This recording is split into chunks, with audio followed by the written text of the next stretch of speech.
बनाए format. Requirement पे चलें। कंपनी का नाम देख लो।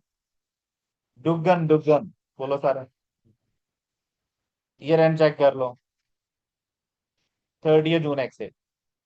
तो फॉर्मेट चेक कर रहा है आप लोगों ने, नए स्टैंडर्ड के फॉर्मेट्स कैसे हैं। बनाए यार बच्चों। यार लें जी, रिक्वायरमेंट रिक्वायरमेंट रिक्वायरमेंट बोलो सारे। अच्छी बात मेरे महबूब की ये है कि उसने बैलेंस शीट मांगी ही नहीं।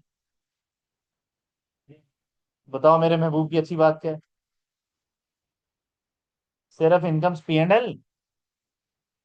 P&L बनानी है और चेंजेस इन इक्विटी बनानी है। तो क्या, और एक ईपीएस का क्वेश्चन है, एक स्टैंडर्ड है जो आपने पढ़ लेना है आने वाले 3-4 दिनों में इंशाल्लाह। जी सर, आने वाले 3-4 दिनों में। तो ये उसका क्वेश्चन है 3 नंबर का। है कैलकुलेशन। 17 मार्क्स के लिए हम फॉर्मेट बनाएंगे इनकम स्टेटमेंट और उसका। तो मेरे साथ साथ फॉर्मेट बनाना है गाइस। सुन रहे हो मैं क्या जी। और मैं क्या, स्टेटमेंट ऑफ P&L। ऐसा ही है। Statement of for the year ended 30 June X8। चले यार बच्चों। सबसे पहले आप लोगों ने गाइस रेवेन्यू लिखना है। रेवेन्यू के बाद अगला हेड आप लोगों ने बना लेना है कॉस्ट ऑफ सेल्स का। फिर आ जाएगा ग्रॉस प्रॉफिट। बताएं जी, ग्रॉस प्रॉफिट के बाद अदर इनकम कह लें, अदर ऑपरेटिंग इनकम कह लें। हाँ बच्चों, अदर ऑपरेटिंग इनकम 1 2 3 लाइन छोड़ दें। ऑपरेटिंग प्रॉफिट लिख लें।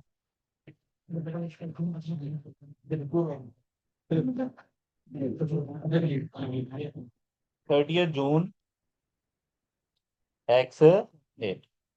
बताओ जी। शेयर कैपिटल यही है जी।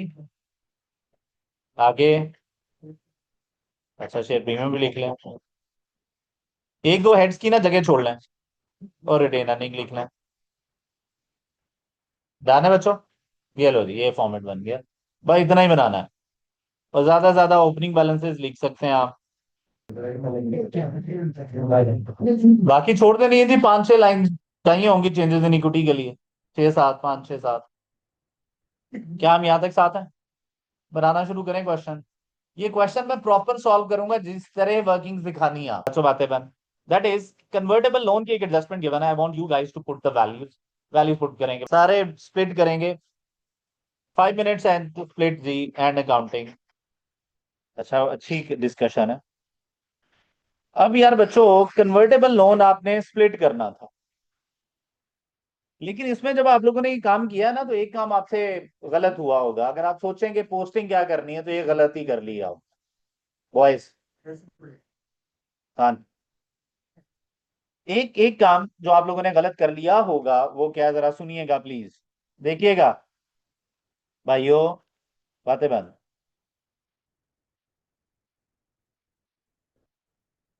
कोई बोलेगा नहीं। डन। जब तक ये मैं एडजस्टमेंट करा ना लो, इज इट ओके।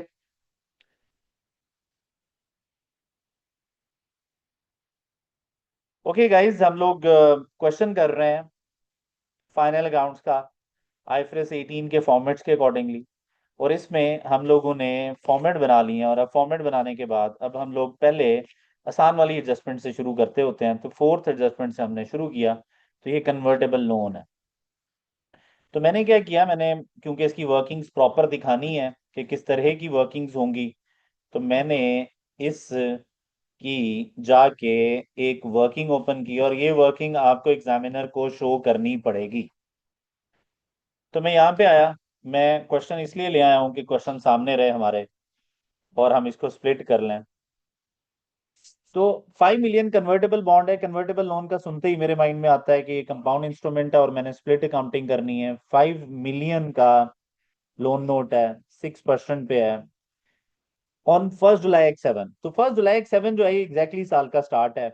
इसका मतलब है फर्स्ट ईयर की काउंटिंग कर रहे हैं आप। Interest is payable annually in arrears, the bonds can be converted into every $2 on 30 June X time. Similar loan note without conversion right 8%। कितने लोन नोट में कन्वर्ट होगा, ये आखिरी दिन की स्टोरी होती है। आप तो पहले साल की काउंटिंग कर रहे हैं इसलिए इन इस डिस्कशन की आपको बिल्कुल जरूरत नहीं है।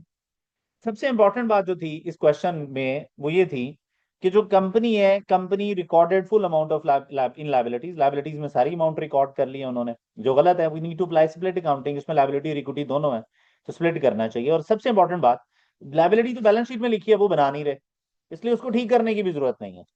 हमारा मसला इस क्वेश्चन में इनकम स्टेटमेंट है, और ये वाली बात बड़ी इंपॉर्टेंट है कि वो कह रहा है कि has recorded the annual payment made on 30 June x 8 of 3 million in finance cost. तो ऊपर जो ट्रायल बैलेंस में फाइनेंस कॉस्ट गिवन है उसमें वो इंटरेस्ट पेड लिख चुका है, हालांकि हमें पता है कि पेमेंट नहीं जाती वहां पे, तो इफेक्टिव रेट वाली कॉस्ट आती है। तो ये एक इंपॉर्टेंट बात है कि already point 3 has already been included in finance cost.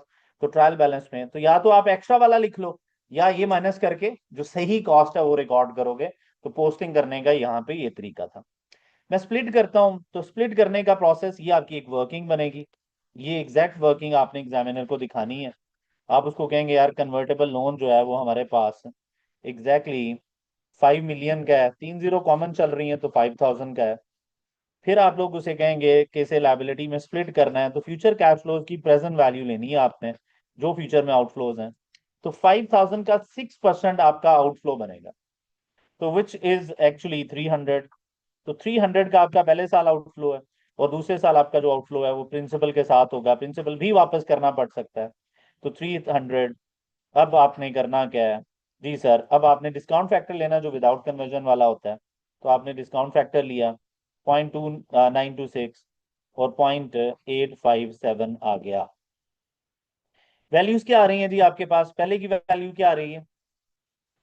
278। दूसरे की जो वैल्यू आ रही है वो कितनी आ रही है? 4543। ये आपके पास वैल्यू आ रही है, इन दोनों का टोटल करेंगे तो लाइबिलिटी कंपोनेंट आ गया वेरी फर्स्ट डे। लाइबिलिटी की जो वैल्यू है दैट इज 4820। जो बाकी बच गया वो इक्विटी ऑप्शन है। इक्विटी इक्विटी इक्विटी इक्विटी मतलब चेंजेस इन इक्विटी में जाएगा, तो इक्विटी ऑप्शन आपने चेंजेस इन इक्विटी में लेके जानी है। The amount is 180। ये चेंजेस इन इक्विटी में लेके जानी है। अब जब आपने ये चेंजेस इन इक्विटी में लेके जानी है, तो अगला काम आप लोगों ने क्या करना है जी, अब आप लोगों ने इस लायबिलिटी का टेबल बनाना है। सर लायबिलिटी तो बैलेंस शीट में जाती है, बिल्कुल ठीक, लायबिलिटी बैलेंस शीट में जाती है, लेकिन आपने फाइनेंस कॉस्ट किधर लेके जानी है? P&L में लेके जानी है, तो उसके लिए मुझे ये टेबल बनाना पड़ रहा है। अदरवाइज बैलेंस शीट मेरा रोला इस क्वेश्चन में नहीं है। 4820, इसके ऊपर finance cost without conversion rate वाला लगता है। तो अब फाइनेंस कॉस्ट जो लगना चाहिए that is actually opening balance पे 8% था विदाउट कन्वर्जन का रेट, तो ये finance cost I which is 386। जो पे करना है आप लोगों ने, अब देखो ये यहां से आगे चाहिए नहीं है, लेकिन फिर भी हमें आदत है।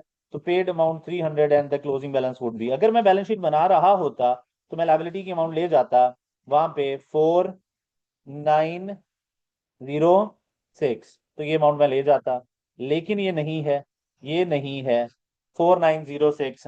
अब आप लोगों ने करना क्या है जी, ये लें जी, ये 386 फाइनेंस कॉस्ट है। अब देखिए सीधा सीधा क्वेश्चन तो ये था ना, अब 386 फाइनेंस कॉस्ट P&L में ले जाते, लेकिन यहाँ पे ऑलरेडी 300 जा चुका है, 300 जा चुका है। कहाँ लिखा हुआ है सर? एडजस्टमेंट में लिखा हुआ है सर। कहाँ सर? ये देखें sir, has recorded the annual payment made in finance cost, तो फाइनेंस कॉस्ट में शामिल है। अब दो काम कर सकते हैं आप, या तो कम लिखा है उसने, 300 लिखा है, 86 से कम है, 86 ऐड कर लो, या फिर 300 माइनस करो और 386 ऐड करो, जो कि ऐड होना चाहिए। तो जो दिल करे कर लो, तो एक ही बात है, कोई मसला नहीं है। तो मैं क्या करने लगा हूं जी सर, मैं सिर्फ 86 लिखने लगा हूं। क्या ये बात समझ आ गई आप लोगों को? तो अब मुझे 386, तो मैं फाइनेंस कॉस्ट में गया, यहाँ पे आया, तो फाइनेंसिंग एक्टिविटीज में फाइनेंस कॉस्ट लिखनी होती है आपने, तो यहाँ पे मैंने फाइनेंस कॉस्ट लिखी, और उसमें मैंने कितना ऐड कर दिया? फाइनेंस कॉस्ट यहीं पे आती है जी फाइनेंसिंग एक्टिविटीज में, तो मैंने फाइनेंस कॉस्ट लिखी और इसमें मैंने 86 ऐड कर दिया। या दूसरा तरीका भी था, 300 माइनस करते, 386 ऐड करते।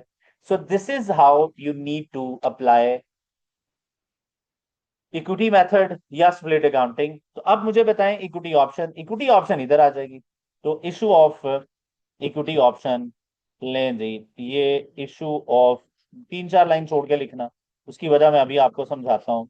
तो इशू ऑफ इक्विटी ऑप्शन जो आई है आपके पास, ये अमाउंट थी 180। ये लें, ये इक्विटी ऑप्शन। तो इक्विटी ऑप्शन जो है इसका एक लहदा हेड बना लेना चाहिए। तो ये जो दो हेड्स हमने छोड़े थे, एक हेड इसमें से यूज कर लेंगे, तो इक्विटी ऑप्शन का हेड अलहदा बनेगा, दिस इज 180। ये इधर आ जाएगी।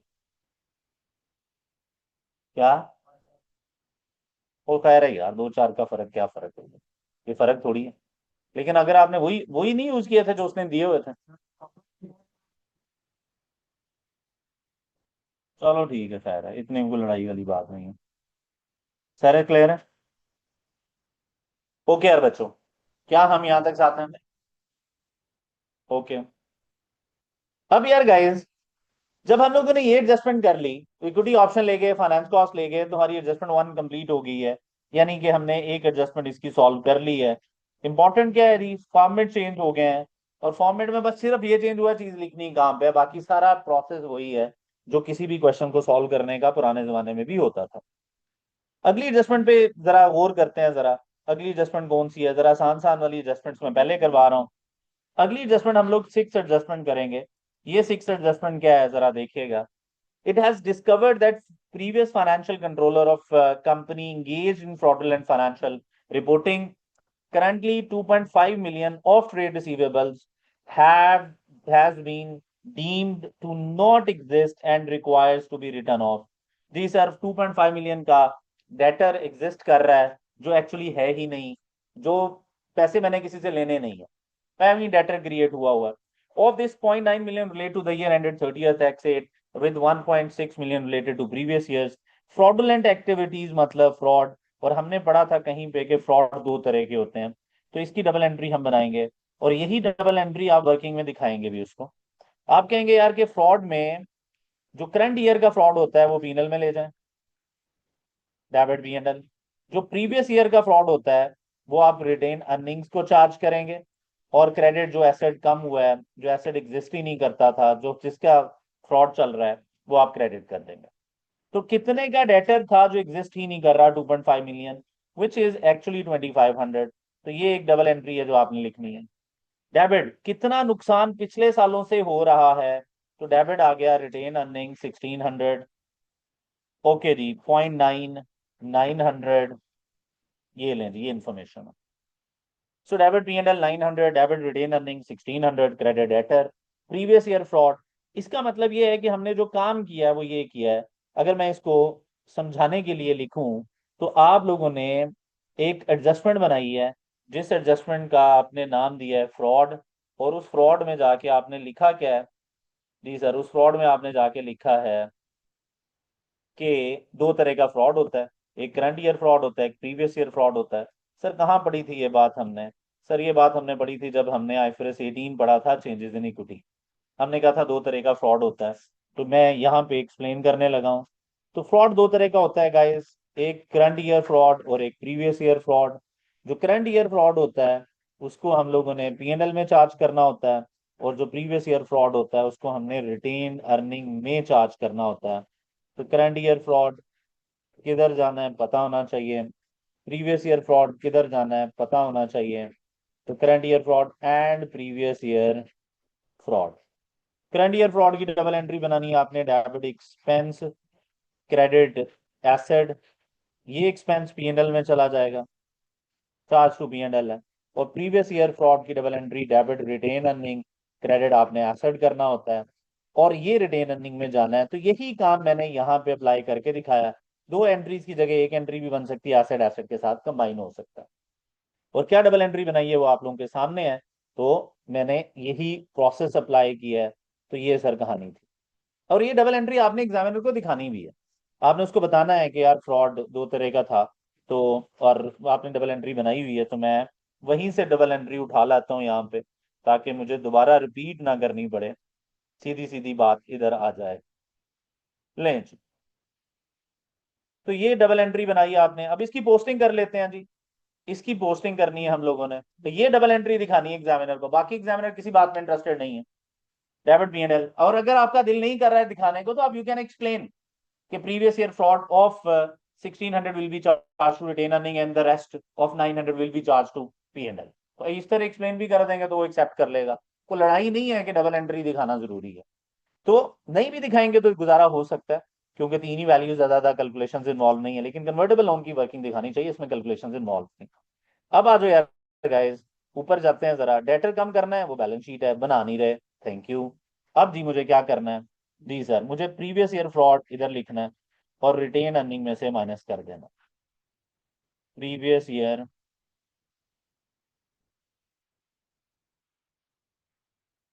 Previous year fraud.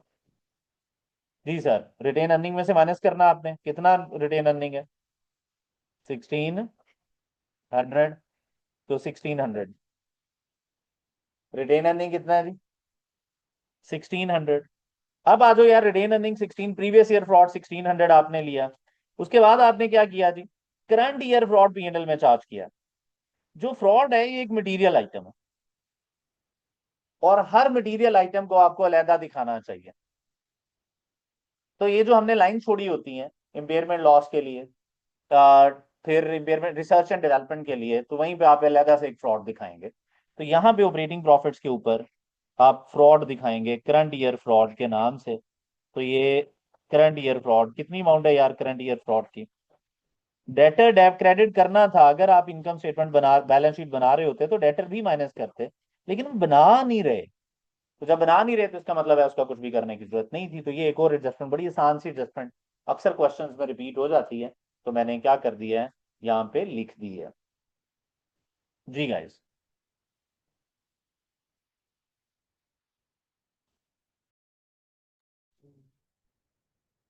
Next adjustment में मूव करते हैं गाइस। नेक्स्ट एडजस्टमेंट क्या है जी, ये भी देख लेते हैं।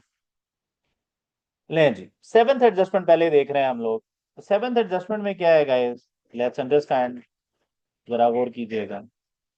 वो कह रहा है, on 1st November X7 company issued 1.5 million shares at their full market price of 2.2 million. The proceeds were credited to suspense account. Credited to suspense account का मतलब गाइस बड़ा सिंपल होता है कि जो डबल एंट्री आपने पास करनी थी उसकी क्रेडिट एंट्री पास नहीं हुई, इसका ये मतलब होता है। ज्यादा जज्बाती होने की जरूरत नहीं है। तो जब वो कहे सस्पेंस, जब वो क्या बोले, सस्पेंस अकाउंट जो है वो क्रेडिट साइड को रिफ्लेक्ट कर रहा है, तो इसका मतलब है क्रेडिट की एंट्री पास नहीं हुई।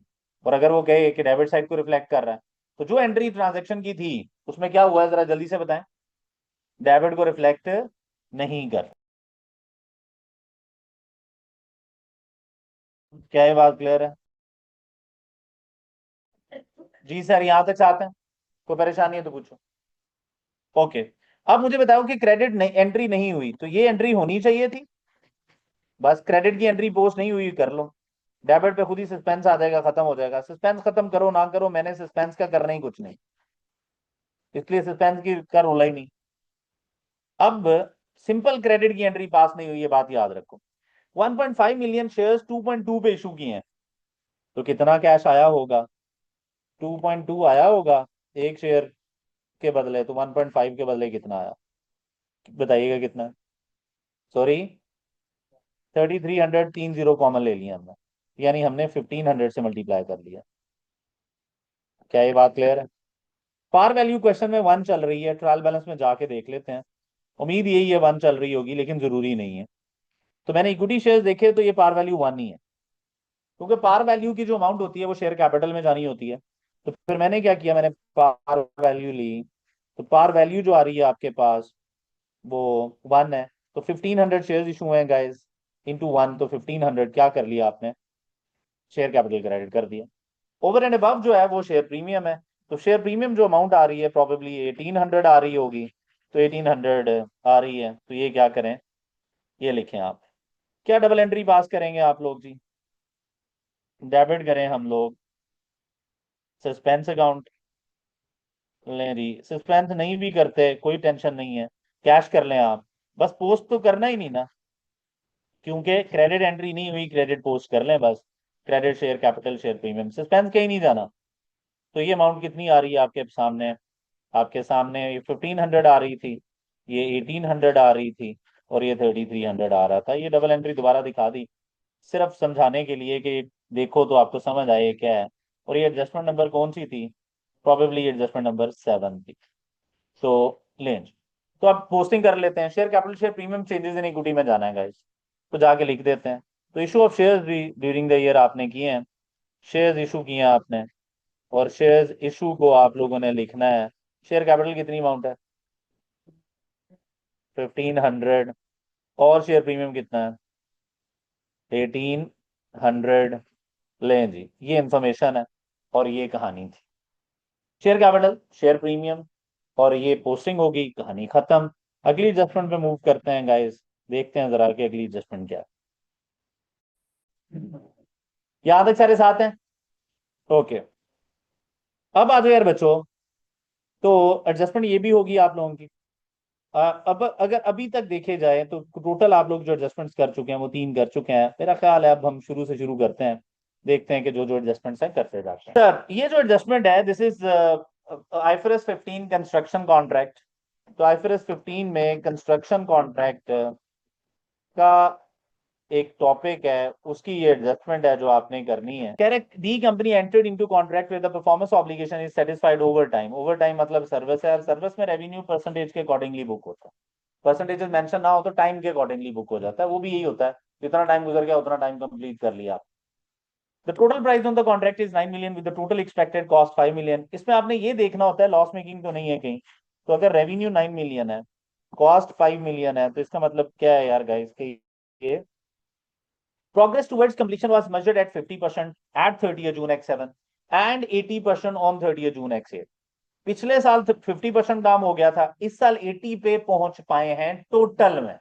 ये टोटल होती है, तो इसका मतलब क्या है गाइस? 30% ड्यूरिंग द ईयर हुआ है। तो the revenue that should be recognise, और यही आपकी वर्किंग भी बनेगी, वो 30% है। तो 9000 which is contract price into जो काम इस साल कंप्लीट हुआ, केएल है। ये भी कर सकते थे, इंटू 80% करते हैं, जो रेवेन्यू आ जाता है उसमें से वो 50% वाला माइनस कर देते हैं, एक ही बात थी। So the revenue that should be recognised is 2700। आगे, the correct entries were made in the year ended but no entries have been made for the year ended. पिछले साल की एंट्रीज बिल्कुल ठीक है, इस साल की एंट्री नहीं बनाई। अब अगर आप गौर करो तो एक्चुअल कॉस्ट गिवन नहीं है, हालांकि हमें पता है कि हमने जो कॉस्ट लेनी होती है इधर वो actual cost incurred during the year लेनी होती है। क्या ये बात क्लियर है? अब अगर मेरे पास एक्चुअल कॉस्ट नहीं है तो फिर मेरे पास एक ही हल बच जाता है, और वो ये है कि मैं 5 मिलियन का ही क्या ले लूं, 30% ले लूं।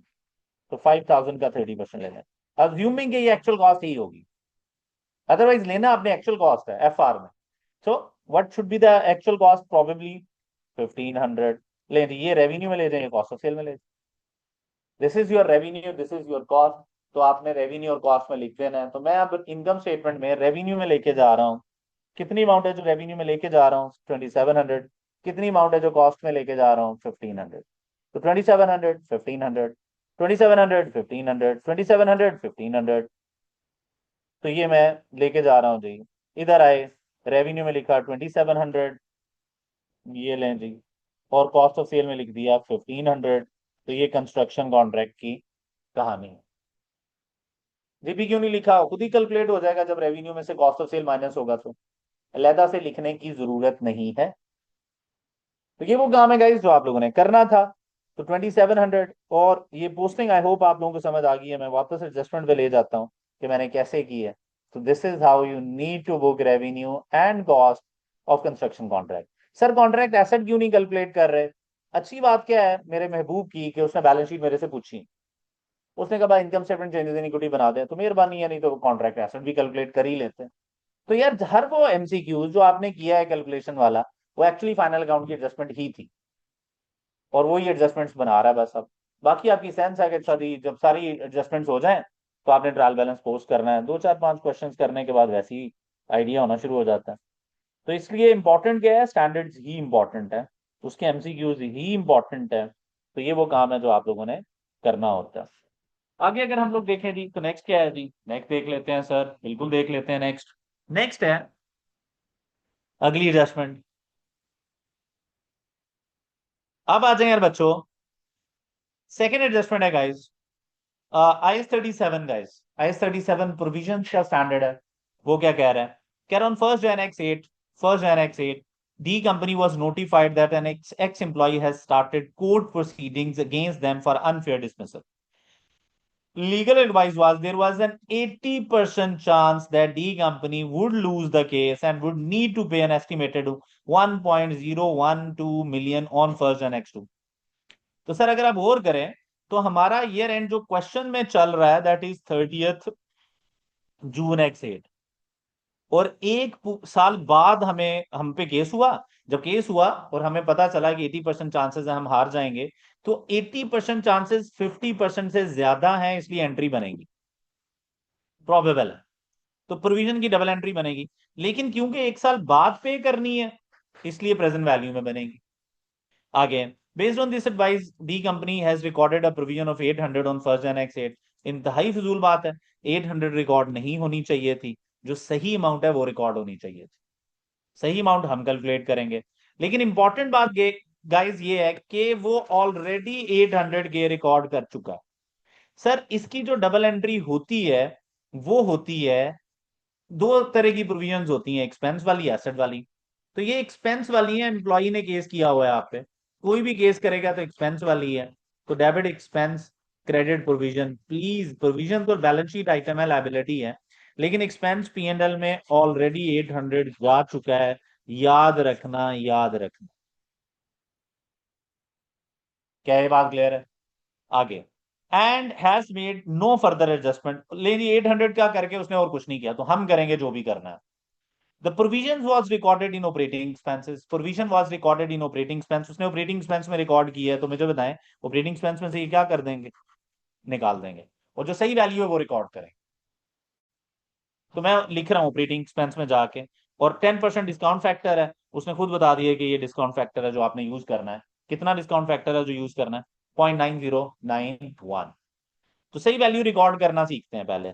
तो सर पूरी की पूरी value which is 1012 multiply by 0.9091, ये वो अमाउंट है जो रिकॉर्ड होनी चाहिए। प्रेजेंट वैल्यू एक साल बाद जो पे करना है उसकी प्रेजेंट वैल्यू रिकॉर्ड करो। प्रेजेंट वैल्यू कितनी है? 920। अगर प्रेजेंट वैल्यू 920 बन रही है गाइस, प्रेजेंट वैल्यू 920 है, प्रेजेंट वैल्यू 920 है, तो इंपॉर्टेंट बात यह है कि आपको एक्सपेंस और प्रोविजन ये बुक करनी चाहिए, लेकिन जब कोई चीज प्रेजेंट वैल्यू पे रिकॉर्ड हो जाती है तो उस पर अनवाइंडिंग यानी इंटरेस्ट भी आता है।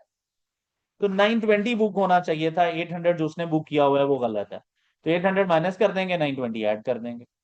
लेकिन अनवाइंडिंग भी, and this is important now, तो जो एक्सपेंस है ये एक ऑपरेटिंग एक्सपेंस है, जो एक्सपेंस है ये एक ऑपरेटिंग एक्सपेंस है, लेकिन इसके ऊपर जो इंटरेस्ट आएगा वो फाइनेंसिंग एक्टिविटीज में जाएगा, वो इंटरेस्ट एक्सपेंस है। तो आप मुझे बताएं कि मैंने अनवाइंडिंग करनी है इसकी, तो अनवाइंडिंग कितनी देर की करनी है? तो इंटरेस्टिंग बात पता क्या है, सिर्फ 6 माह की।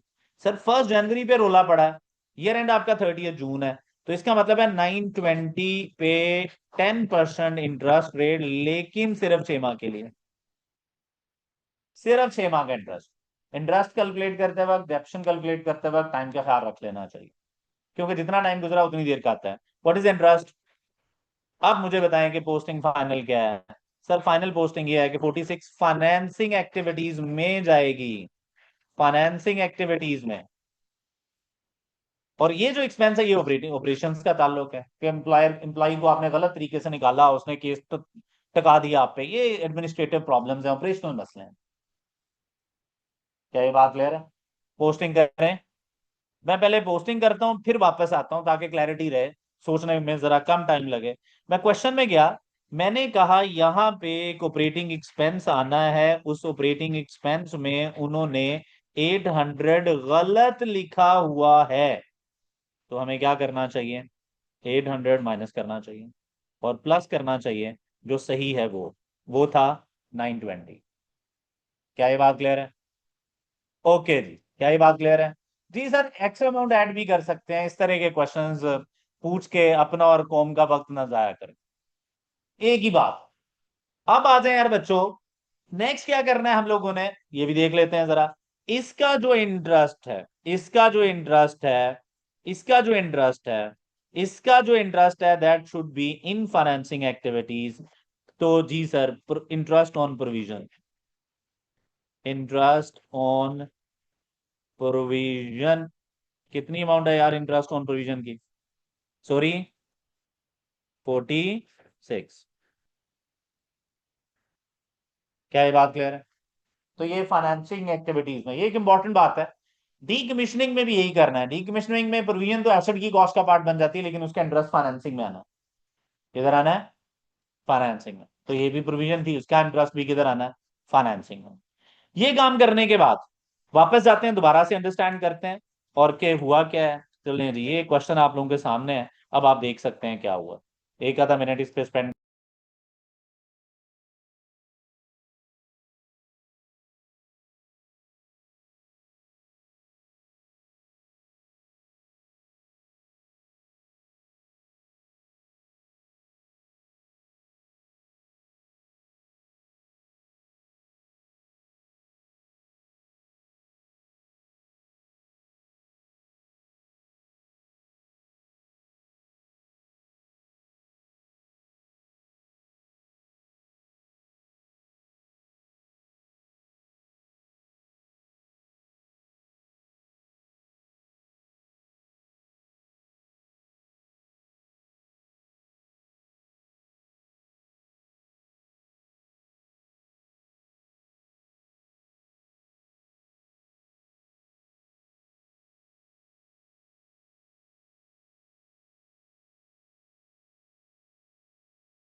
अब आ जाओ यार बच्चों, नेक्स्ट क्या करना है हम लोगों ने, ये जरा बात समझो।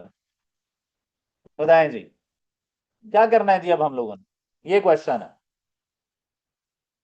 जी सर। अब आ जाओ यार अगली थर्ड एडजस्टमेंट पे। थर्ड एडजस्टमेंट फेमस टैक्स की एडजस्टमेंट है, जो हर क्वेश्चन में दो तीन नंबर मुफ्त के दे के चली जाती है। तो जी सर, टैक्स की एडजस्टमेंट देख लेते हैं सर।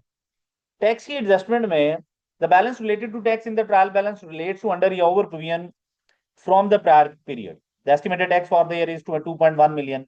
सर इसकी डबल एंट्री बनेगी, tax expense to tax payable. Tax expense to tax, वो ट्रायल बैलेंस में देख लेते हैं क्या है। तो पेएबल तो बनाना नहीं, तो ये एक्सपेंस है एक, तो 2.1 का एक्सपेंस है। तो इधर ही इकट्ठे कर लेते हैं जी। तो करंट टैक्स जो है वो 2.1 मिलियन यानी 2100 का एक्सपेंस है। ट्रायल बैलेंस में अंडर ओवर प्रीमियम ढूंढ लेते हैं जाके। ट्रायल बैलेंस में गए तो हमें टैक्स नजर आया क्रेडिट साइड पे 130। इसका मतलब है सर ये इनकम है, तो इस 130 को इनकम की तरह ट्रीट कर लेते हैं। ये लें जी, 130 इनकम है। ये लें, इनकम मतलब माइनस कर दी मैंने एक्सपेंस में से। अगला पॉइंट बड़ा मजेदार है। कह रहे हैं in addition to this there has been decrease in taxable temporary difference, this is important. Sir वैसे आम रूल ये है कि हम ओपनिंग बैलेंस लेते हैं, क्लोजिंग लेते हैं, और अगर कोई डिक्रीज हो तो इन दोनों का डिफरेंस लेके डिक्रीज लेते हैं। अच्छी बात यह है कि उसने मुझे खुद ही दे दिया है कि there is a decrease in taxable temporary difference. तो मुझे बताएं, जब मैं decrease in taxable temporary difference of 2 million पे टैक्स रेट लगाऊंगा, तो ये डायरेक्ट क्या आ जाएगा? जी सर बताएं क्या आ जाएगा? डायरेक्ट डिक्रीज आ जाएगा। यानी इस साल कितना डेफर टैक्स डिक्रीज हुआ। अगर taxable temporary difference year and का गिवन होता, फिर क्या आता? फिर ईयर एंड की लायबिलिटी आती। अगर मुझे डेफर टैक्स लायबिलिटी जो टैक्सेबल टेम्परेरी डिफरेंस है उसका इंक्रीज गिवन होता, तो इस साल जो इंक्रीज हुआ है उस पर रेट लग के वो आ जाता। डिक्रीज गिवन है तो डिक्रीज आ जाता। और अगर ईयर एंड का बैलेंस गिवन होता तो क्लोजिंग बैलेंस आ जाता। अगर ईयर एंड का गिवन होगा, क्लोजिंग फिर ओपनिंग से कंपेयर करके हिसाब लगाना पड़ेगा। लेकिन यहाँ पे डायरेक्ट डिक्रीज गिवन है। तो अब मुझे बताएं कितने इनकम, खुद कह रहा है सारा P&L का है, तो 2000, टैक्स रेट 25%, ये direct decrease in deferred tax liability है विच इज एग्जैक्टली 500। तो ये भी इनकम है। तो लें जी, 500 इनकम है। ये लें जी, ये इंफॉर्मेशन। तो अब हम लोगों ने करना क्या है गाइस, ये लें जी, 2100 माइनस 130 माइनस 500 मिला के टोटल चार्ज कितना बना? 1417। लें जी, एक्सपेंस है, नेट नेट करो तो एक्सपेंस ही बन रहा है, तो ये वो एक्सपेंस है जो P&L में चार्ज हो रहा है। सर टोटल तीन चीजें ही एक्सपेंस बनती हैं, और तीन चीजें ही हमने एक्सपेंस बनाई हैं।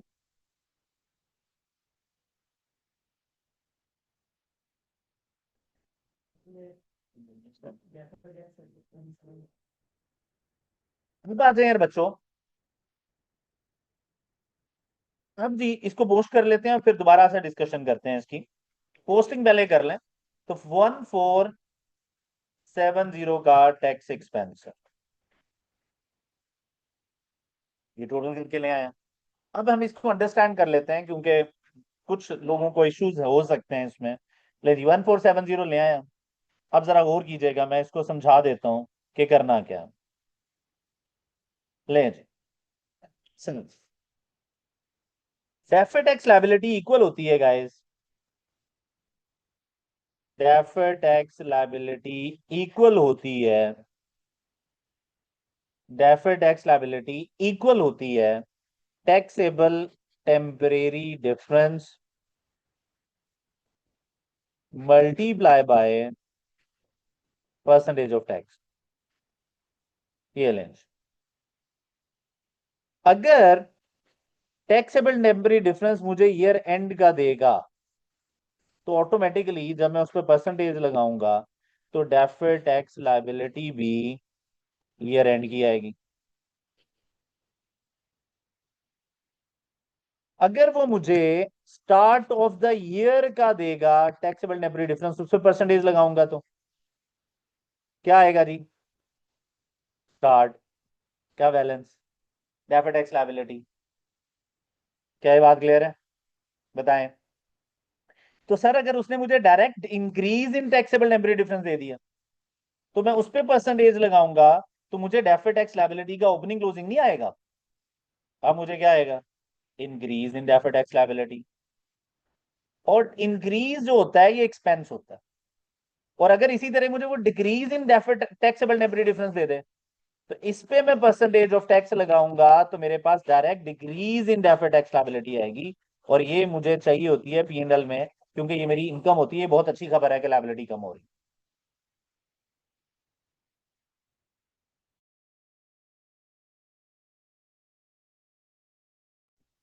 ले जी, तो यहाँ पे क्वेश्चन में डिक्रीज गिवन है, तो आज एक क्वेश्चन में हमने ये भी समझ लिया कि अगर इंक्रीज या decrease in taxable temporary difference होगा, तो डायरेक्ट एक्सपेंस इनकम आ जाएंगे। Otherwise opening balance, closing balance of deferred tax liability और इंक्रीज डिक्रीज निकालना पड़ता है। अब आ जाए यार बच्चों, टैक्स एक्सपेंस चार्ज कर दिया। अब हम लोग अगली एडजस्टमेंट पे मूव करते हैं। अगली एडजस्टमेंट पे गए तो वो कन्वर्टेबल लोन है, हम कर चुके हैं। नेक्स्ट एडजस्टमेंट, फिफ्थ एडजस्टमेंट है। लेट्स अंडरस्टैंड ये क्या। The company began the construction of an item of property on 1 जुलाई 7। 1 जुलाई 7 मेरे साल का स्टार्ट है। कोई भी डेट आती है तो हम ईयर एंड से कंपेयर करते हैं, ये साल का स्टार्ट है। Which was completed on 31 March X8। लो जी, जो कंप्लीट होगी 31 मार्च X8, यानी सिर्फ 3 माह पहले। इसका मतलब ये है कि कंप्लीट होने से पहले तो ये एसेट यूजेबल कंडीशन में नहीं थी, अवेलेबल फॉर यूज नहीं थी। तो अगर आपका ईयर एंड है 30 जून X8, साल का स्टार्ट है 1 जुलाई X7, तो ये जी यहाँ पे अवेलेबल हुई है 31 मार्च पे, 31 मार्च X8 पे। अब जी, a cost of 32 million was capitalized। Asset की जो कॉस्ट है वो 32 मिलियन। दिस इंक्लूडेड, अब यहाँ पे H23 की एक एडजस्टमेंट है। यकीन करना है आप लोगों ने मुझे, मेरे पे अगर आप लोगों को एडजस्टमेंट नहीं आती तो, यानी 23 नहीं पड़ा हुआ। This included 2.56 million being a full 12 months interest on a 25.6 million 10% loan note taken out specifically for this construction. On completion, the property has a useful life of 20 years। तो एक छोटा सा प्रॉब्लम ये हुआ है कि IS23 कहता है, IS23 कहता है कि उतनी देर का इंटरेस्ट कैपिटलाइज करो जितनी देर कंस्ट्रक्शन चली। जितनी देर लेबर मटेरियल ओवरहेड्स एसेट की वैल्यू बढ़ा रहे थे, उतनी देर इंटरेस्ट भी बढ़ा ले। लेकिन कंप्लीट होने के बाद इंटरेस्ट कैपिटलाइज नहीं हो सकता। तो अब मुझे बताएं कि उसने कितना इंटरेस्ट कैपिटलाइज कर दिया है पूरे 12 माह का। तो टेक्निकली ये गलती हुई है उससे। और वो गलती क्या है? 9 मंथ्स का होना चाहिए था, क्योंकि 9 मंथ्स तो कंस्ट्रक्शन थी। उसने कितने मंथ्स का कर दिया? तो कितने मंथ्स का इंटरेस्ट उसने एक्स्ट्रा एसेट्स में ऐड किया? 3 मिलियन, 3 मंथ्स। ये वाली बात अंडरस्टैंड करें। तो दोबारा समझाता हूं मैं। इंटरेस्ट उतनी देर एसेट की कॉस्ट का पार्ट बनना चाहिए जितनी देर डायरेक्टली एट्रीब्यूटेबल है फॉर कंस्ट्रक्शन। तो जब कंस्ट्रक्शन ही 9 मंथ चली है तो इसका मतलब क्या है? इसका मतलब ये है कि सिर्फ 9 मंथ्स का इंटरेस्ट कैपिटलाइज होना चाहिए था। इसने कितने मंथ्स का इंटरेस्ट कैपिटलाइज कर दिया है? तो कितने मंथ्स का इंटरेस्ट एक्स्ट्रा कैपिटलाइज हुआ है? तो वो 3 मंथ्स हमें क्या कर देने चाहिए? माइनस। तो अब मुझे बताएं 3 मंथ्स का इंटरेस्ट कितना बनेगा? ये गिवन है पूरे 12 माह का। 2560 ये इंटरेस्ट है, इंटू 3/12। लें जी, ये इंफॉर्मेशन है। कितनी अमाउंट है? 640। 640 है जी।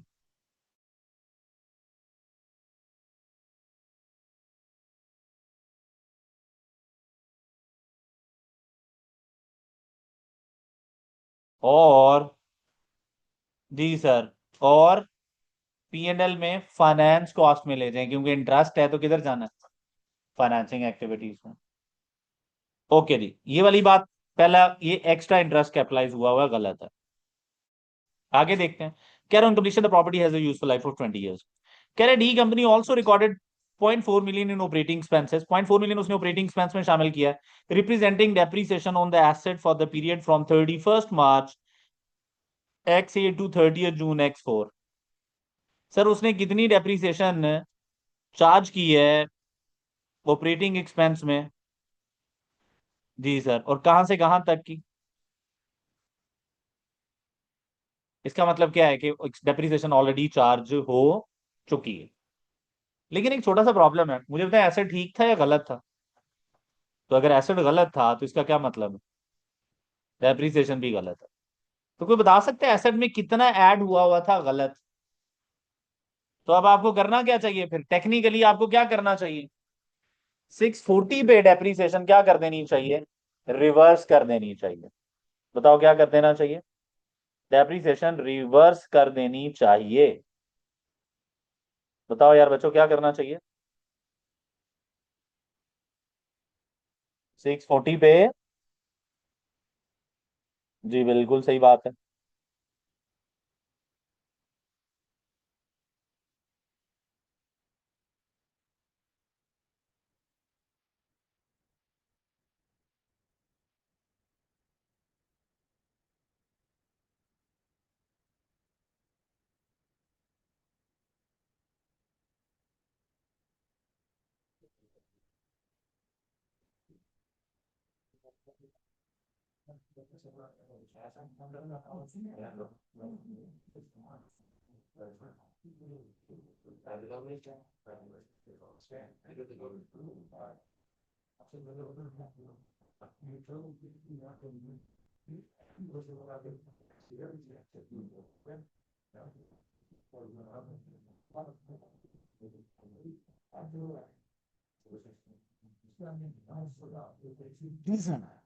अब 640 पे एक्स्ट्रा डेप्रिसिएशन चार्ज हुई है गाइस।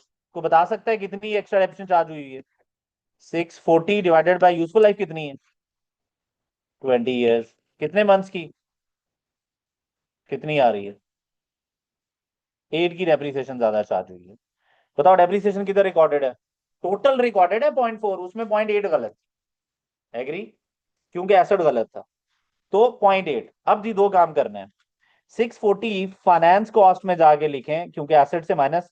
एसेट से माइनस तब करते जब बैलेंस शीट बना रहे होते। क्या बैलेंस शीट बना रहे हैं? नहीं। तो बस सिंपल क्या करें, फाइनेंसिंग एक्टिविटीज में फाइनेंस कॉस्ट में जाके ऐड कर दें कितना? 640। इंटरेस्ट 640 ही था जी। 640 था।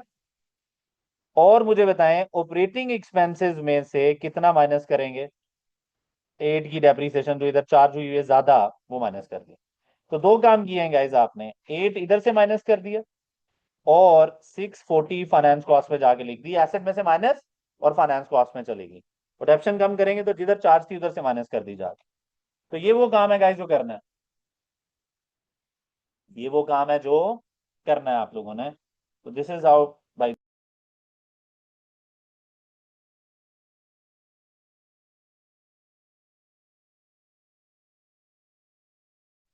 क्या ये बात क्लियर है?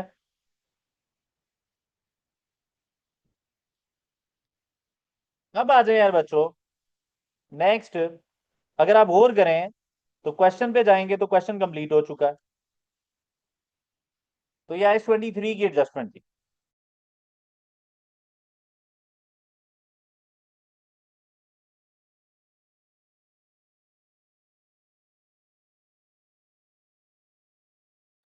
ओके यार बच्चों, लेकिन जी क्वेश्चन फाइनल हो गया, ट्रायल बैलेंस पोस्ट करते हैं, इनकम स्टेटमेंट और चेंजेस इन इक्विटी बना लेते हैं। तो जाएं जरा क्वेश्चन पे। कन्वर्टेबल लोन डील हो गया है, इक्विटी लायबिलिटी में बढ़ चुका है। कॉस्ट ऑफ सेल्स लिखनी है, ये फाइनेंस कॉस्ट में लिखनी है, तो ये दो चीजें लिख रहे हैं हम। आप लिखे पहले, फिर मैं लिखता हूँ। 21,700 की कॉस्ट ऑफ सेल में ले जाएं, और फाइनेंस कॉस्ट में ले जाएं 1240। फाइनेंस कॉस्ट में ले जाएं और 1240 ले जाएं, और कॉस्ट ऑफ सेल में 21,700 ले जाएं।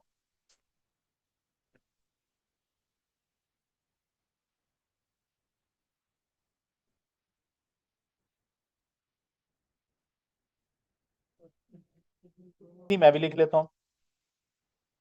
21,000, 21,000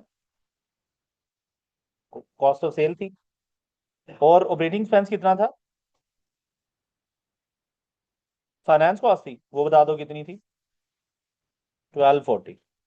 उसको ठीक किया आपने, वो दो एडजस्टमेंट की थी आपने, कम चार्ज हुआ हुआ था, आपने ठीक किया है। डन।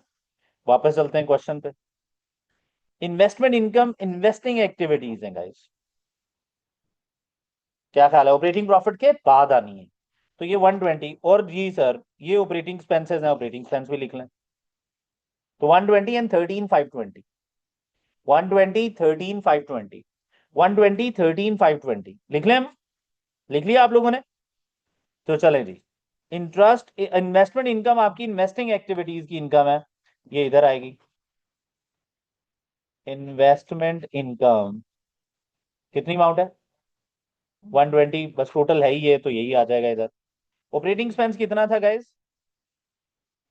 13,520। 13,520 ये आ गया फाइनेंस कॉस्ट का ऑपरेटिंग एक्सपेंस। एग्री? 13,520। अब जी क्या करना है आप लोगों ने? नेक्स्ट आगे देखते हैं। रिटेन अर्निंग और revenue, retained earning changes in equity में चला जाएगा। लिखें, ओपनिंग बैलेंस है ये 35,400, और साथ ही शेयर कैपिटल भी लिख देना, ये और ये दोनों। जी सर, ओपनिंग बैलेंसेस हैं आपके 35,400 एंड 12,200। ये प्लीज रेवेन्यू में लिख दें, टैक्स हम पहले एडजस्ट कर चुके हैं। तो रेवेन्यू रेवेन्यू में ले जाएं, और बाकी दो ओपनिंग बैलेंसेस हैं वो वहां पे लिखें। बाकी दो ओपनिंग बैलेंसेस हैं वहां पे लिखें।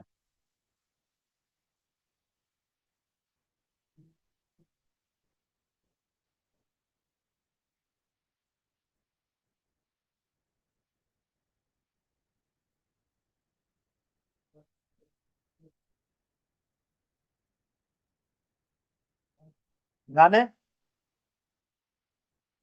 यहां तक सारे साथ हैं? 35,400,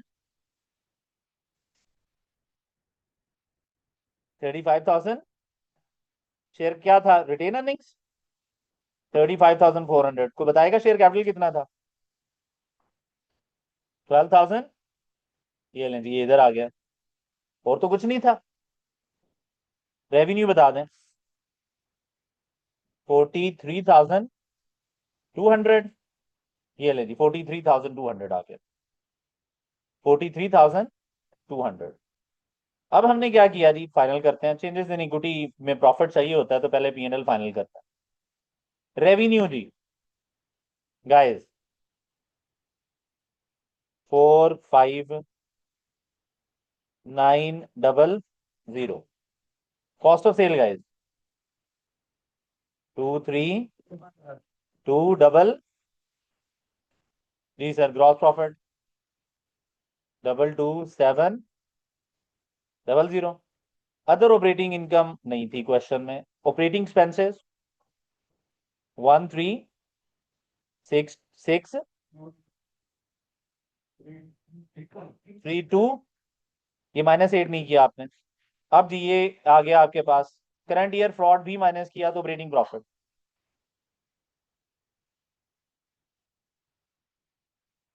6, ओके जी सर, 900 माइनस किया तो ऑपरेटिंग प्रॉफिट, दोनों माइनस करके ऑपरेटिंग प्रॉफिट आ जाएंगे। सॉरी, 8168। आगे जी, इन्वेस्टमेंट इनकम ऐड होगी, profit before financing and tax आ गया 8288। फाइनेंसिंग के, ये इसका टोटल करें पहले, ये 46 भी इसमें ऐड करके बताएं, टोटल करें इन तीन चीजों का। 6276 मिलाए कितना आया? 20। नहीं सर, मुझे इसका आंसर चाहिए सर, पहले इसका टोटल बताओ। 1240 प्लस 640 प्लस 86, 1966, दोनों 46 का टोटल मिला के 6276। लेकिन ये फाइनेंसिंग कॉस्ट है। आप मुझे बताएं, लेस कराया पीबीटी आ गया 6276 पीबीटी है, ये इसका टोटल बता दो। 2012, ये लेंस टैक्स माइनस करेंगे गाइस, फाइनली आपके पास प्रॉफिट फॉर द ईयर आ जाएगा। सॉरी, 4806। ये बताएं किधर जाना है, रिटेन्ड अर्निंग में किधर जाना है? तो इसको उठाते हैं, रिटेन अर्निंग में ले जाते हैं। 4806 यहां से उठाया, और profit after tax, profit for the year आपके पास इधर आ गया जी, प्रॉफिट फॉर द ईयर। तो जी sir, profit for the year आपने रिटेन्ड अर्निंग्स में ऐड करना है जाके, तो 4806 आ गया इधर। अब आप टोटल कर सकते हैं इन सारे कॉलम्स का, तो टोटल करेंगे तो शेयर प्रीमियम 1800 ही आएगा, क्लोजिंग बैलेंसेस आ गए, ये लें जी। ये 180 ही आ गया। यहाँ पे ना एक रीस्टेट कर देना चाहिए बैलेंस, यहाँ पे एक टोटल की कर सकते हैं गाइज आप लोग, इसको रीस्टेटेड कहते हैं, अगर करना चाहें तो। नहीं भी करेंगे गुजारा हो जाएगा, लेकिन बेहतर है कर देना चाहिए। तो ये रीस्टेटेड बैलेंसेस है। कितना रीस्टेटेड बैलेंस है ये माइनस करने के बाद? प्रीवियस ईयर फ्रॉड है ना, 33,800, बाकी सारा कुछ वही है। ये दोनों ऐड करके बता देंगे कितना आ रहा। 38,606। लो सर, ये आपका पूरा का पूरा क्वेश्चन था। शेयर प्रीमियम कितना आ रहा है बाय द वे? 13,700, 13,700 आ रहा है। तो सर ये तरीका होता है सर, ये क्वेश्चन करने का, और ये फुल फ्लेज क्वेश्चन आप लोगों के सामने आ गया। स्क्रीनशॉट ले लेना चाहिए इसका आप।